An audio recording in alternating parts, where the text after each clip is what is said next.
Assalamualaikum warahmatullahi wabarakatuh. Perkenalkan, saya Zahratul Jannah, NIM Desmond 1219158 dari Prodi Pendidikan Agama Islam Fakultas Tarbiyah dan Keguruan UIN Sunan Ampel, Surabaya. Yang saya hormati, Ibu Abidatul Istiana selaku dosen pengampu mata kuliah materi PAI SMA dan teman-teman yang berbahagia. Video pembelajaran ini dibuat untuk memenuhi tugas akhir mata kuliah materi PAI SMA. Video ini membahas tentang materi PAI yang ada di kelas 10, yakni pengelolaan wakaf di Indonesia. Kita mulai yuk.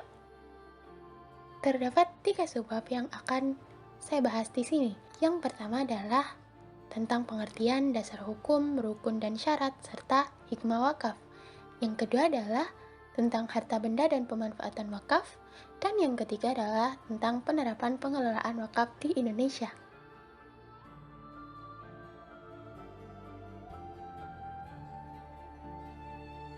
Kita masuk pada sebab yang pertama. Pengertian terlebih dahulu. Apa sih wakaf itu? Kata wakaf berasal dari bahasa Arab yang berarti menahan atau al-habs dan juga berarti menjaga atau al-mun'u. Secara istilah memiliki arti menahan untuk dijual, dihadiahkan, ataupun diwariskan. Pengertian wakaf sendiri juga disebutkan dalam Peraturan Pemerintah Nomor 28 Tahun 1977 bahwa wakaf adalah perbuatan hukum seseorang yang memisahkan sebagian harta kekayaannya yang berupa tanah milik, lalu melembagakannya untuk selama-lamanya, dan digunakan untuk kepentingan umum yang sesuai dengan ajaran agama Islam. Lalu, kepentingan umum seperti apakah itu? Nah, bentuk-bentuk wakaf sendiri bisa berupa pemakaman, ataupun dibangun masjid, atau juga bisa sekolah-sekolah atau pondok pesantren.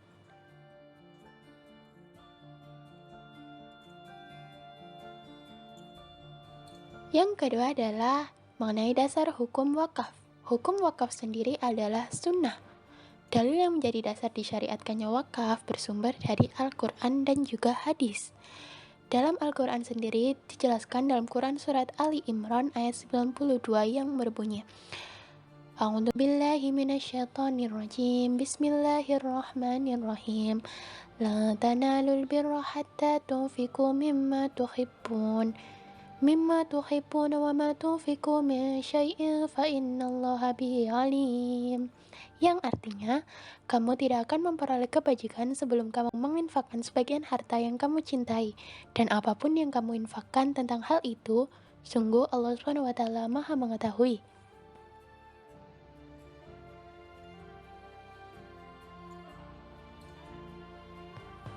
Yang ketiga adalah rukun dan syarat wakaf. Rukun wakaf sendiri sebenarnya ada 4. Yang pertama adalah wakif, yaitu pihak yang mewakafkan. Yang kedua adalah mauquf alaih atau nazir, yaitu pihak yang menerima wakaf.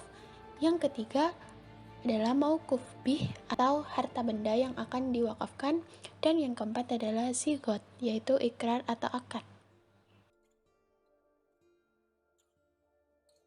Yang pertama adalah syarat wakif. Wakif sendiri bisa berupa perseorangan ataupun organisasi atau badan hukum. Syarat dari wakif perseorangan sendiri adalah dewasa, berakal sehat, tidak terhalang perbuatan hukum, dan juga merupakan pemilik sah wakaf. Sedangkan syarat dari wakif organisasi atau badan hukum adalah wakaf dapat terlaksana jika sesuai dengan anggaran dasar organisasi atau badan hukum yang bersangkutan. Selanjutnya adalah syarat mauquf alaih atau nazir. Ada 3 bentuk nazir di sini, yaitu perseorangan, organisasi, dan badan hukum. Syarat nazir perseorangan adalah Islam, baligh dan berakal, sehat jasmani dan rohani, dan juga amanah. Sedangkan nazir organisasi sendiri, syaratnya pengurus organisasinya harus memenuhi persyaratan nazir perseorangan dan organisasi tersebut harus bergerak di bidang sosial, kemasyarakatan, pendidikan, dan keagamaan. Sedangkan syarat dari nazir badan hukum sendiri hampir sama dengan nazir organisasi, hanya saja ditambahkan badan hukum harus dibentuk berdasarkan peraturan perundang-undangan yang berlaku. Selanjutnya adalah syarat mauquf bih atau harta benda. Ada dua, yang pertama adalah harta atau benda harus memiliki daya tahan atau memiliki nilai, dan yang kedua, harta benda itu milik sendiri yang sah dan tidak sedang dalam kondisi sengketa. Selanjutnya adalah syarat sigot. Syarat sigot adalah ikrar yang diucapkan harus atas kemauan wakif sendiri tanpa adanya tekanan atau paksaan dari siapapun.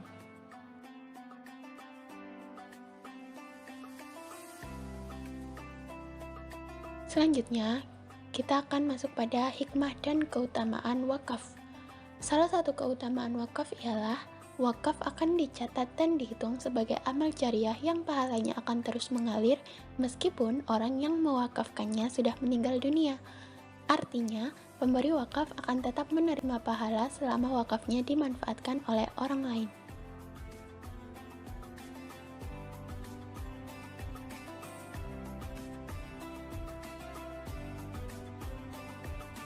Apa sih harta benda wakaf itu? Harta benda wakaf adalah harta benda yang memiliki daya tahan lama dan manfaat jangka panjang. Selain itu, harta benda wakaf juga harus mempunyai nilai ekonomi menurut syariah.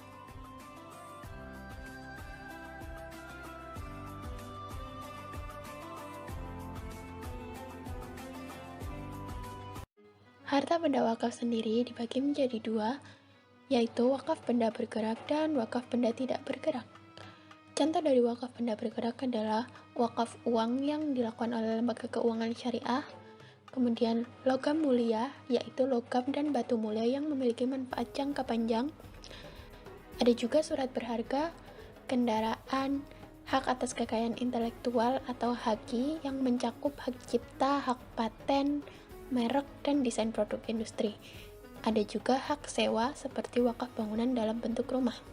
Sedangkan contoh dari wakaf benda tidak bergerak, contohnya adalah hak atas tanah sesuai dengan ketentuan peraturan perundang-undangan yang berlaku, kemudian bangunan atau bagian bangunan yang berdiri di atas tanah, bisa juga tanaman dan benda lain yang berkaitan dengan tanah, dan juga hak milik atau satuan rumah susun yang sesuai dengan ketentuan yang berlaku.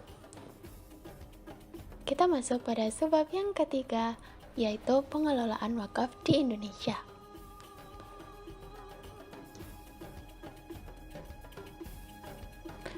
Yang pertama, mengenai dasar wakaf di Indonesia. Perwakafan di Indonesia sendiri sebenarnya telah diatur dalam banyak undang-undang. Contohnya di UU RI nomor 41 tahun 2004 tentang wakaf, kemudian Peraturan Menteri Agama nomor 1 tahun 1908 tentang Peraturan Pelaksanaan PP nomor 28 tahun 1977 tentang perwakafan tanah milik.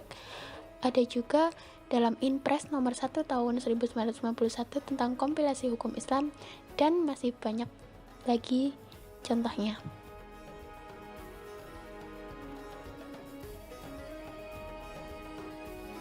Selanjutnya, mengenai tata cara perwakafan tanah milik.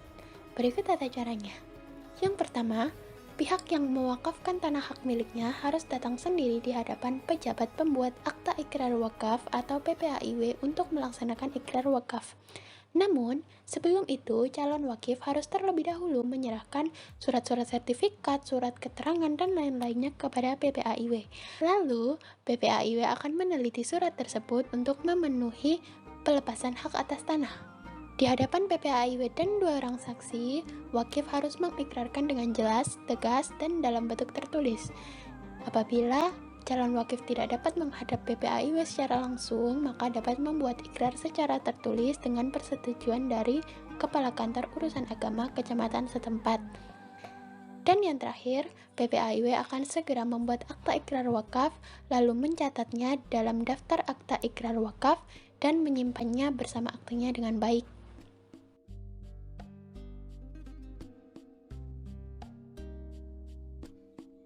Selanjutnya, sertifikasi tanah wakaf. Sertifikasi tanah wakaf perlu dilakukan kenapa? Karena agar tertib administrasi dan terdapat kepastian hak jika nantinya terjadi sengketa atau masalah hukum. Sertifikasi tanah wakaf dilakukan secara bersama oleh Kementerian Agama dan Badan Pertahanan Nasional atau BPN.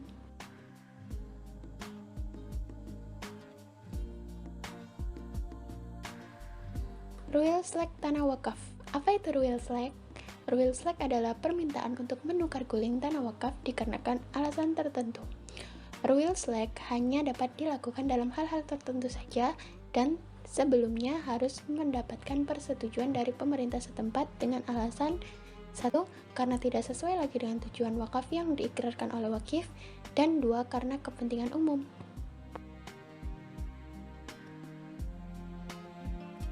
Sengketa wakaf. Jika nantinya terjadi sengketa wakaf, maka penyelesaiannya harus ditempuh melalui musyawarah. Namun, apabila mekanisme musyawarah tersebut tidak membuahkan hasil, maka penyelesaian sengketa dapat dilakukan melalui mediasi, arbitrase, atau pengadilan.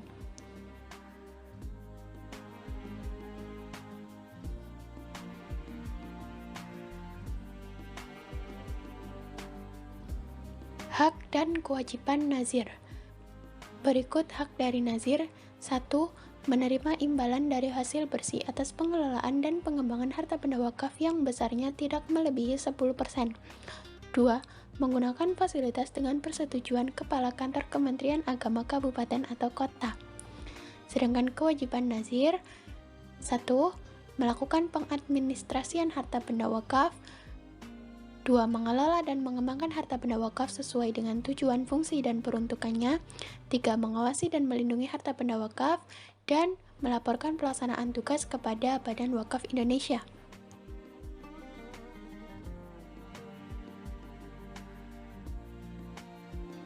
Dan yang terakhir adalah prinsip pengelolaan wakaf. Ada 5 prinsip di sini. Yang pertama, seluruh harta benda wakaf harus diterima sebagai sumbangan dari wakif dengan status wakaf sesuai dengan syariah. 2. Wakaf dilakukan tanpa batas waktu. Yang ketiga, wakif mempunyai kebebasan memilih tujuan sebagaimana yang diperkenankan oleh syariah. Yang keempat, jumlah harta wakaf tetap utuh dan hanya keuntungannya saja yang akan dibelanjakan untuk tujuan-tujuan yang telah ditentukan oleh wakif. Dan yang terakhir, wakif dapat meminta keseluruhan keuntungannya untuk tujuan-tujuan yang telah ditentukan.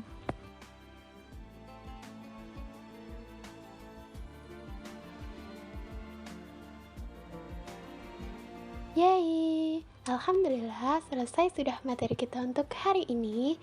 Jika ada kritik atau saran dari teman-teman, silakan ditulis kolom komentar ya. Thank you for watching and don't forget to like, comment, and subscribe. And the last I say, wassalamualaikum warahmatullahi wabarakatuh. See you on the next video.